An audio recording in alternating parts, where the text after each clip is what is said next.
not in agreement. I wasn't in agreement with Dr. King's nonviolent method. However, I love Dr. King, and I never questioned his love for us and his level of commitment.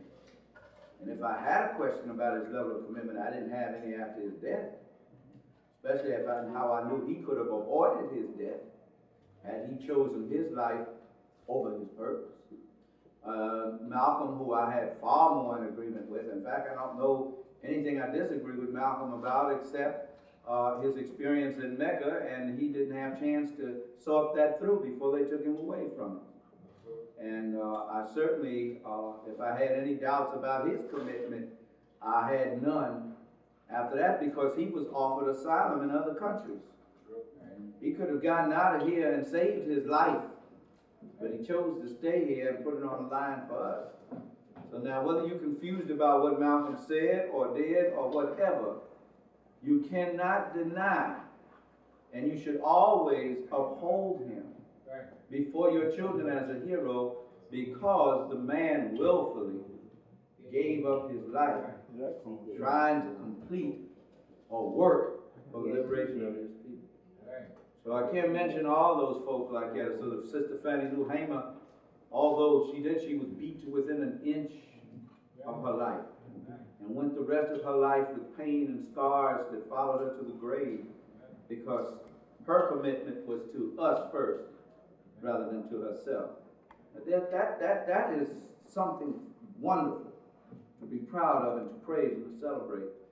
And so in the name of her and Brother Malcolm and Dr. King and all of them, and the Black Panthers who had died and fighting for us, all those people, I would say in the words of the last poets, to sum it up, blessed are those who struggle.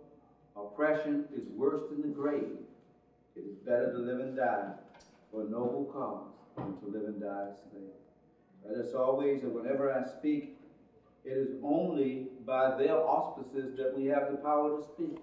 Because if they had not stood up, we would not be able to stand up.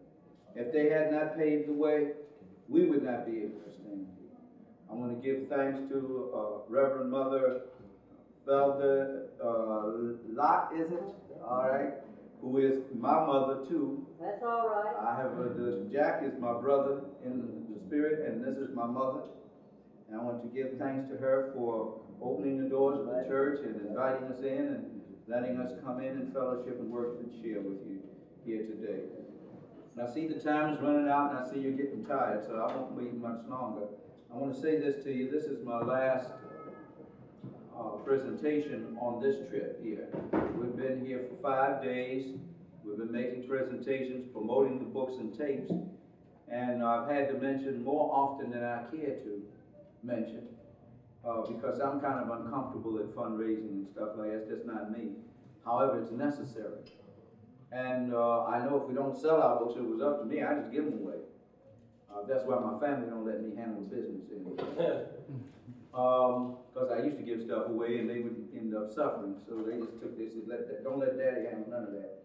Mama, you handle it because you take care of it. Daddy just got too many brothers and sisters.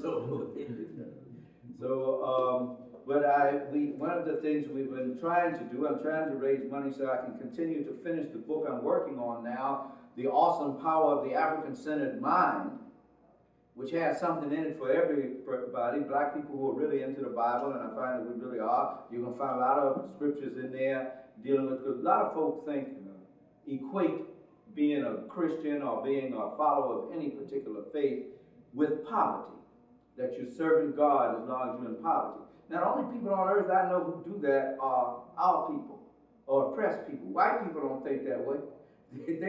They can have all the wealth of the earth and still be good Christians or whatever they profess to be, or good Jews or whatever they profess to be. We're the only people that think in order to serve our God, we have to be poor. And then we'll stand up and profess that we're serving a God that can meet our every need and owns everything in the world. Now, what father do you know? And Jesus said that so beautifully. If his son comes to him, he's hungry, he'd give him a stone instead of a loaf of bread. So the Creator is our Father. We're direct descendants of the Creator. We're going to be dealing with that a little bit as I go on. Why in the world do you think then we're not supposed to get the fruit of the land and the wealth of this land? We're not supposed to have some of it, especially a land that we've labored so hard in. Amen. Some of the folk involved in the black liberation movement think that we are supposed to remain impoverished or else we'll become corrupt if we get prosperous. Prosperity is not supposed to corrupt you if you're spiritually attuned. And we're not supposed to be struggling along here with the thoughts and ideas we have. I'm going to be honest with you, and I'm not being arrogant. The thoughts and ideas that African thinkers have could liberate not only this race, but the whole entire world. Absolutely. Yes. Right. It could liberate the whole world. Absolutely. Now, the only reason why the whole world hasn't heard about it and isn't aware of it is because we do not have the resources to make it. And Lord knows we try. Yeah. We go everywhere, anywhere, street corner, church, anywhere we can go to share the message. So the only way it can be carried on is through the support of the people who we serve. And so it is through the purchasing of our books and tapes, and I have to keep doing these black nationalist commercials wherever I go. Fourth Dynasty Publishing Company, our family business there, publishes my works, and we're planning to publish other people's works. We're trying to work up to that. Wish we were in a position to publish Dr. Clark and other people. That's what we're trying to get to, that point there. So they shouldn't have to be worried about our elder scholars who have been doing this for so long. After they finish the work now, how are they going to raise the money to get it out? And they do. And some of these folk out there that's supposed to be in the African-centered book business, in fact, very few of them, and I'm not going to mention names. Only one name I'm going to mention, and that's the man I trust the most in the business, who has proven to be the most honorable, and that's Deacon David Reeves of D&J Books. But some of them take advantage of the scholars and get more money out of the project than they know they should be getting, and leave the scholar with, Sister Lori know what I'm talking about, leave the scholar with less than they should be getting. It was the scholar who came up with the idea and the concept. I know, because we haven't recovered from being beat out of some money we were supposed to get long ago. We're still struggling around that, pawn everything in the house to keep things going, hoping when I got up here we'd be able to sell enough books and tapes to keep things going. And that should not be. Right. I'm not complaining or crying. I'm just saying these things have to be corrected. And we must demand, and when we hear about these injustices, we must address them at that time. All right. And keep it in the race, because we don't want to go to white folks to settle our problems for us. We settle, we can settle. The tape, the historical reality, Christopher Columbus did not discover America, is chock full of documentation. Every one of you should have this and let your children listen to this. And when your children listen to this tape, my daughter took it to school. And the teacher tried to take it out. She said, well, it's too heavy, it's too deep, it's too... She said, no, my daddy said that all black children can pick up on this, all children if they listen to it. So she had to play the tape. My daughter wasn't going to let her get away with it. So she's 10 years old. She wasn't going to let her get away with it. She had to play that tape. It is well documented. It's the book, it's excerpts from the book I was working on of the same title. But I have to put the book aside because when I looked at the book, and how big it's becoming, it's going to cost us so much money to produce it. I'm going to get in the same hole I got in with this book. It cost me over $20,000 to produce this. I haven't got out that hole yet. So I realized I'm going to have to do like Jack Felder here. Jack Felder taught me what to do. I can't write as concisely as he can. He's a journalist. My books would be a little larger than his, but I've got to produce things under $10, particularly considering the economy today. Right. But even though we produced this one, I thought it was going to be 150 pages. I kept on writing Minister Brown. I couldn't stop writing. I said, Lord, would you let me stop this project? I kept writing. I went out in the woods and screamed and hollered, please let me go on this one. And I couldn't stop writing. I didn't put all in there I have. I wish you could see my files, but I had to stop it somewhere. I had to borrow money from every which way direction, couldn't pay people back and call me a rip-off artist and all that. I'm going to pay you as soon as I can. I had to go through all that to produce this. This is the best book I have ever written, but it's not selling as the best book I've ever written. And I said, it must be because they're not aware of it up here. And I realized that when we first published it and released it in July 15th last year, we went south and we went Midwest.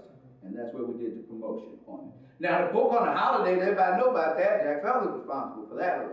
The one on God, the Bible, and the Black Man's Destiny is moving. They can't keep them in the stores. But this one is just kind of sitting there, and it shouldn't be. It is the best. What you have heard many talk about, we have shown directly how the story that we'll be talking about in a minute of Genesis in the Bible, of the origin of humanity, you've heard people say that it came from African texts. And some have in their writings, our scholars have shown some of it. I went directly and showed how it came from, how the Bible story was taken from all these other different stories that Africans had established all over the globe, India, Persia, Arabia, and all those other places. And that there's a lot in this book, I believe, that in reading, and I've had people tell me that it will help to enhance the quality of your life, because these ancient concepts, even though they're kind of difficult, we're so far removed from them, and they're very ancient, if you keep working with them, there's something inside of you that makes contact with them, and it brings about a change in your whole scope of life. And that's what we need, a change of scope. The reason why we are confined to these